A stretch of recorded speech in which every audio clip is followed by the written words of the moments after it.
કેમ છો મિત્રો? મજામાં. એક્સિડન્ટ પછી 2 મહિનો બરોબર 2 મંથ થયા અને કાલથી મેં જોબ જોઈન કરી. સવારે ઉઠતા ભગવાને થેન્ક્સ કીધું કે ભગવાન મારા પગ એટલા મજબૂત બનાવ્યા, આભાર તારો કે હું હવે ફરીથી જોબ જોઈન કરું છું. ત્યારે મગજમાં બહુ બધી હેપીનેસ હતી, સુખ હતું, પણ થોડુંક શંકા હતી, થોડું દુઃખ હતું. ભગવાને કહેતો કે ભગવાન જરા જોજે, કેમ કે બાઇક લઈને જવાનું નથી, રિક્ષામાં જઈશ, ટાઈમ પર રિક્ષા મળશે કે નહીં, કેટલો વાર એની રાહ જોઈશ, કેવું હશે, વોટ બહુ બધા પ્રશ્નો હતા. અને ભગવાનને પ્રાર્થના કરીને ઘરથી નીકળ્યો. ભાઈ રસ્તામાં અડધે સુધી મૂકી ગયો. પછી જોયું એક રિક્ષાવાળો આવ્યો. મારો પગ હજુ બી એટલો બધો વળતો નથી અને હું વિચારતો કે કેવી રીતે પગ વારીશ, રિક્ષામાં બેસીશ. પછી રિક્ષાવાળો ખાલી મળ્યો અને મને મારે જે જવાનું હતું ત્યાં સુધી છોડ્યો રસ્તામાં. પછી બીજો રિક્ષાવાળો મળ્યો. મારું આખું જે વોકર હતું એ ઉચકીને આપ્યું, મારું બેગ ભારે હતું એ મને સેટલ કરી આપ્યું અને મને પગ વ્યવસ્થિત વારીને જગ્યા આપીને રિક્ષામાં બેસી અને મને એવું કીધું કે ભાઈ તારથી આ રોડ ઓળંગાવા મતલબ તકલીફ પડશે, તો લાવ તને તારા ત્યાં જ્યાં ઉતરવાનું છે તો ઉતારી આપું. થેન્ક્સ.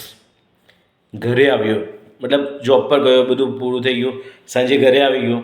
બીજા દિવસે જ્યારે આજે ફરીથી નીકળતો હતો ત્યારે પણ મનમાં એ જ પ્રશ્ન કે આજે પાછો ફરીથી રિક્ષા કેવી રીતે મળશે, આ બધું પ્રશ્નો હતા. ફરીથી કોઇન્સિડન્સ કહો કે પછી થેન્ક્સ ટુ ગોડ કહો, યાદ રાખજો. કોઇન્સિડન્સ કહો કે થેન્ક્સ ટુ ગોડ કહો, ફરીથી આજે મારે જ્યાં મારા ભાઈ ઉતાર્યો ત્યાં જ મને એ જ જે ગઈકાલે રિક્ષાવાળો મળ્યો હતો તે જ મળ્યો અને એ જ કન્ડિશનમાં, રિક્ષામાં કોઈ નહીં. મારો પગ મેં વ્યવસ્થિત વાળ્યો, મારો પાટો સેટ કર્યો, વોકર સેટ કરી અને અંદર બેઠો. મને બરાબર ત્યાં ઉતાર્યો ભરૂચ અને રેલવે સ્ટેશનથી થોડોક આગળ ગયો અને જે ગઈકાલે રિક્ષાવાળો મળ્યો હતો એ જ મળ્યો. અને મેં તો ખાલી રિક્ષા એવું બૂમ પાડતો હતો અને એ રિક્ષાવાળે થોડુંક આગળ ઊભી રાખીને મને કહ્યું, ભાઈ કાલવાળા ચાલો આવી જાઓ. ઓહ, મેં નથી ઓળખતો પણ એને કીધું, ભાઈ કાલવાળા ભાઈ ચાલો આવી જાઓ. અને એ આજે પણ ફરીથી મારી ઓફિસ પર મને મૂકવા આવ્યો. કોઈને એવું લાગશે આ કોઇન્સિડન્સ હશે, ભાઈ રસ્તામાં રિક્ષાવાળા તો કેટલા બધા હોય, ઘરાક ઓળખી જતા, પણ ના, મારા માટે આ કોઇન્સિડન્સ નથી. એ જ રિક્ષાવાળા 2 વાર મળવા, અનુકૂળતા થવી અને ત્યાં મૂકી જવું. હું આને થેન્ક્સ ટુ ગોડ માનું છું, ભગવાનની પ્રાર્થના કે ભગવાને મારી પ્રાર્થના સ્વીકારે એવું માનું છું. નરસિંહ મહેતા અને મીરાબાઈએ થેન્ક્સ ટુ ગોડ જ કીધું છે, એ કોઇન્સિડન્સ એમને કીધું નથી.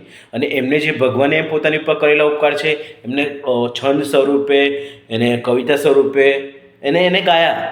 તો એવું કહેવાય કે નરસિંહ મહેતાએ જ્યારે કુબેરભાઈનું એની છોકરીનું મામેરું ભર્યું, એમના ઘરે નોકર બને કામ કર્યું, તો નરસિંહ મહેતાએ લખ્યું છે ને પછી આપણે નરસિંહ મહેતાને યાદ કરીએ.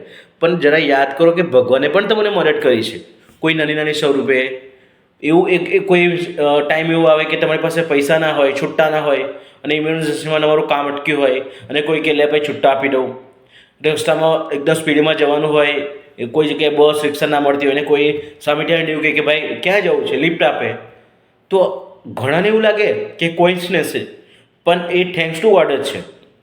ઘણીવાર આપણે ઇમરજન્સીમાં મુકાયા હોય, તકલીફમાં મુકાયા અને ભગવાનને પ્રાર્થના કરી કે ભગવાન એટલે જોજે ભાઈ. ભગવાન કે all is well, I am with you. So એક જાતની ભગવાનની મહેરબાની છે, ઉપકાર છે. તો ભગવાનના આવા ઉપકારને આવી આપણને ઝીણી ઝીણી બાબત લાગે તો ઝીણી એને યાદ કરે ને થેન્ક્સ ટુ ગોડ કહે.